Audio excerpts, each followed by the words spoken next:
I see and hear resentment as she speaks. And I think the resentment grew as she got more and more famous. It brought her, it made her cocky. It's about what he needs as a grown man in the world. That would be... You should have threw a boy in the mix. I would. I'm so glad I didn't have a boy. Yeah. Because he would have been a Barack Obama. It's like baby Barack. It would have been amazing. Ooh, no, I would have felt for him.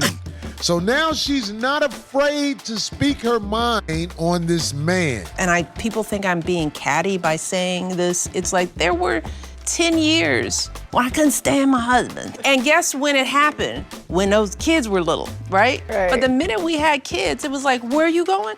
Start measuring. It's like, how many diapers did you change? And, oh, you're golfing? God dog it. It's so hard for me to speak from the heart because I know people are going to get mad, but I'm going to say it. Barack Obama, in my opinion, he can't be trusted because I believe he has a fetish for men. And I believe if you have a fetish for men, you really can't be yourself in front of people. One of the most valuable things I learned as a guy was I had a gay professor in college at a time when openly gay folks still weren't out of line, who became one of my favorite professors and was a great guy and would call me out when I started saying stuff that was ignorant. You got Trump, you got Obama. What do you think about Obama? How much did Obama do for the black community? Nothing. You don't think he did a lot of good for the black community? He didn't do nothing. He didn't change your life positively? Like, he changed. But he's black. He spent 8 years. He spent 8 years giving the homosexual community all of our civil rights. You need that to show empathy and kindness. And by the way, you need that person in your friend group so that if you then have a boy who's gay or non-binary or what have you, they have somebody that they can go, okay, I'm not alone in this. So apparently we've been doing it wrong, you guys. Who knew?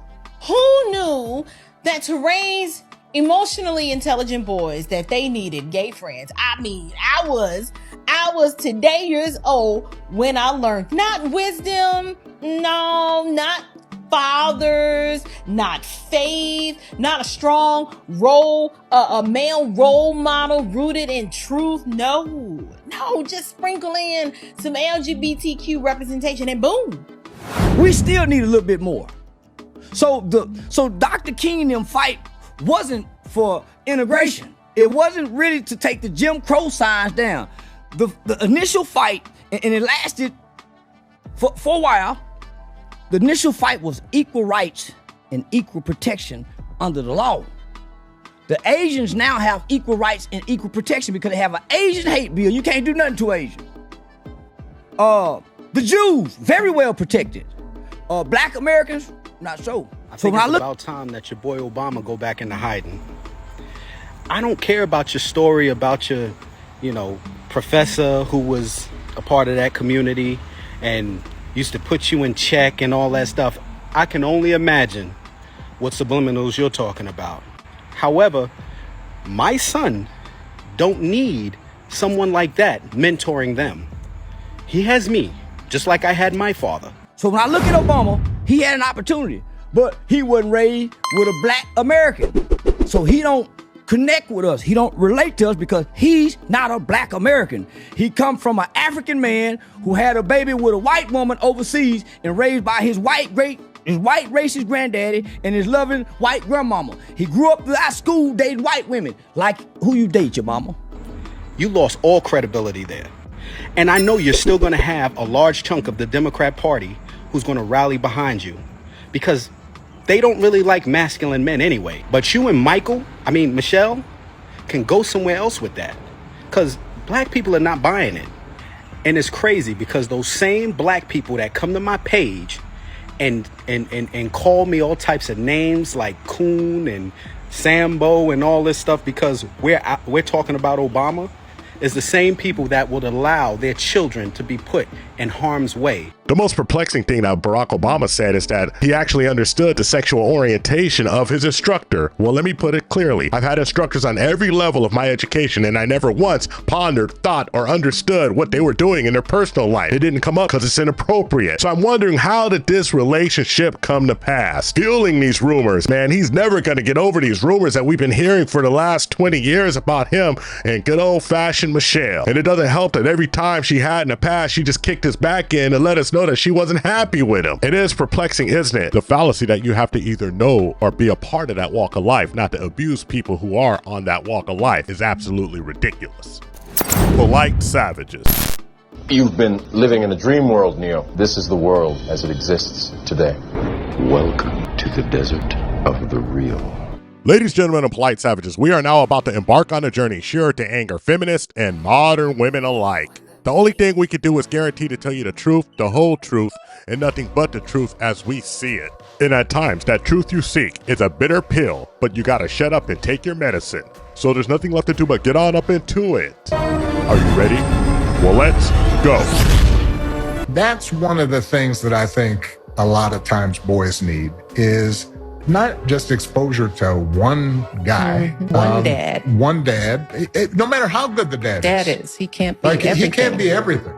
And that boy may need somebody to give the boy some perspective on the dad. The funny thing is that when they said it takes a village to raise a child, what they really meant was a big extended family. They didn't mean strangers coming up to your kid, telling your kid that. Yes, a stranger should not let your child hurt themselves. A stranger should let you know if your child is doing something detrimental to the child. But what they're really talking about is family, because in reality, nobody's supposed to love you like family, even though it always doesn't work out like that. So let's be clear. I had family figures. I had role models. I had cousins and uncles. I had my favorite uncle who would give me insight on how my dad thought and why he reacted that way, what would make him upset. This is how you grow together as a family unit. But see what's happened.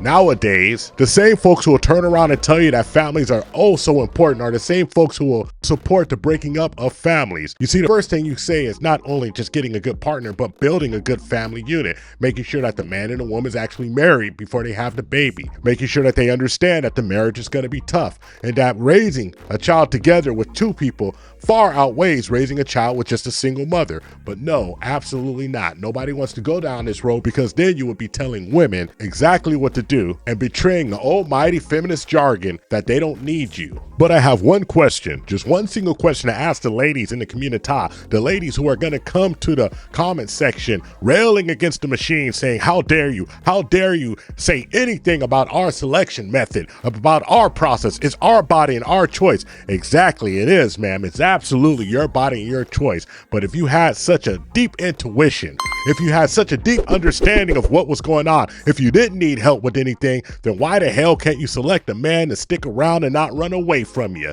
Don't worry, we'll wait. So why would he cry with us? He went and cried with his people, homosexuals. Those are his people. Them his people. What, you, Man, them his people. Stop. You saw what he, man, listen. You think? Yeah, he gave them the world. I had a gay professor in college at a time when openly gay folks still weren't out of line, who became one of my favorite professors. Yeah, them his people. How you recognize your kind? By their actions. Homosexuals got actions. That's how you know they're homosexuals. He with his kind. You're saying Barack Obama's gay? I'm speculating. I believe that every family should raise their family the way that they feel inside the family. It should be decided inside the family unit and not from outside. These outside influences are always too much.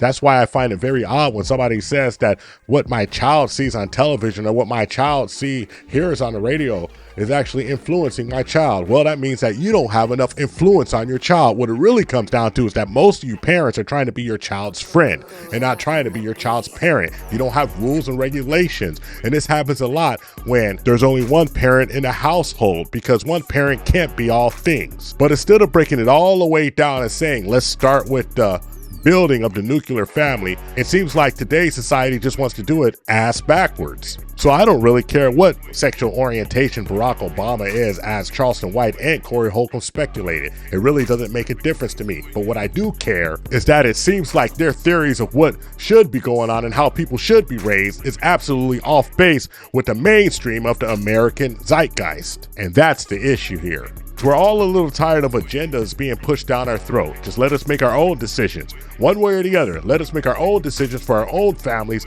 and not be force-fed this garbage over and over and over again. And all the people complaining about the garbage that they see on television, hey, I got one thing to tell you. Turn the TV off. It's that simple. You dig? Did you see the video that's they posted on World Star? Two gay couple girls are at Barnes & Noble and they see the books they have for kids. Have you seen this? Yeah. The Gay BC? That's why I brought that up. You ever read the Gay BC? I've never. Yeah. So I was a kid when the book fair came to school. This was like birthday day for me. If you couldn't turn a backflip in recess, if you couldn't play sports be athletically inclined, you had to be smart. Education comes from two Latin words, duco, ducere, which means to lead, and a means out or out from. If you're truly educated, you're led out from darkness into light, from ignorance into knowledge, from weakness into strength. Then we're not being educated, we're being trained in a system that we can fit in a world that has put us on a certain level and wants to keep us at that level. The couple literally at Barnes & Noble, and then while they're there, they see all the gay books for kids. Right here. Yeah, go ahead, play this clip. I think Charleston's gonna like it. Okay, there's the gay BCs, right? Bye-bye binary. For kids. Bye-bye binary with a mohawk on a baby. Gay BCs, you're not ready. Hold us. Okay. What? A is for arrow and ace. B is for bi. This is crazy. We're gay, but this is crazy. Indoctrination starts in the classroom. Pause right there, buddy. Indoctrination starts in the classroom. School is not at school. Your children are being indoctrinated. Education is in the home. And of course, the lovely ladies of the community, they're going to say that Barack Obama was only talking about his college experience. But I'm going to tell you this. If you can't see the correlation between what he was saying and what is now happening, if you can't see the progression, the slippery slope that is this case, not a fallacy, but actually really happening right in front of our eyes, live and direct. If you can't see the effects of what's going on when you have children's books talking about sexuality, something that no child should have any business reading, then ma'am, you are willfully blind and you need to come out of the darkness. You dig? You wanted to know what the Matrix is, Trinity. Try to relax. This is nothing more than a social construct. And as a man who wants to lead this country, I have a moral responsibility. You need to cease talking. You have no idea what you're talking about, you privileged little inkwell prep school Ivy League doctor's son. You ain't no Jesse Jackson. You ain't got nothing to preach. You ain't got nothing to say. You don't have a dream, and you have not been to the mountaintop, which is why I chose you. You're gonna be our first black president. And you're gonna get there by making everyone forget that you are black. Thank you for watching the TIP Network. Follow us on all social media outlets and ask yourself one burning question. Can you handle the tip? Boom, we're out. We found true happiness